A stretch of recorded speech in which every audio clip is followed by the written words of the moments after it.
Le triangle de Bennington. Au début des années 1950, une série de disparitions étranges a eu lieu dans la région du Vermont, aux États-Unis. Connue sous le nom de triangle de Bennington, cette zone englobe les montagnes du sud du Vermont, notamment la ville de Bennington et ses environs. Le premier incident mystérieux eut lieu en novembre 1945. Une étudiante de 18 ans nommée Paula Weldon disparut sans laisser de traces alors qu'elle faisait une randonnée dans les montagnes du Vermont. Malgré les efforts massifs des équipes de recherche, on ne retrouva jamais Paula, et son sort resta un mystère. Quelques années plus tard, en décembre 1946, une autre disparition mystérieuse eut lieu dans la région. James Tedford, un vétéran de la Seconde Guerre mondiale, monta à bord d'un bus pour rentrer chez lui à Bennington.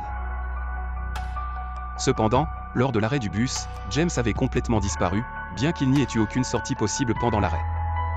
En 1950, une petite fille de 8 ans nommée Paul Jepson fut portée disparue dans des circonstances similaires alors qu'elle jouait dans la cour de sa maison. Encore une fois, malgré les recherches intenses, la petite Paul ne fut jamais retrouvée. Ces disparitions déconcertantes intriguèrent les enquêteurs et les habitants de la région. Des théories de tout genre émergèrent, allant de rencontres avec des extraterrestres jusqu'au portail dimensionnel. Le mystère du triangle de Bennington est devenu légendaire. Même aujourd'hui, les disparitions n'ont pas été résolues.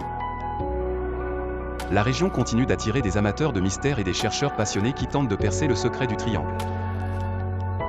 Quelle que soit la vérité derrière ces mystérieuses disparitions, le triangle de Bennington demeure un des plus grands mystères non résolus de l'histoire américaine, laissant derrière lui des questions sans réponse et un sentiment d'étrangeté qui perdure depuis des décennies.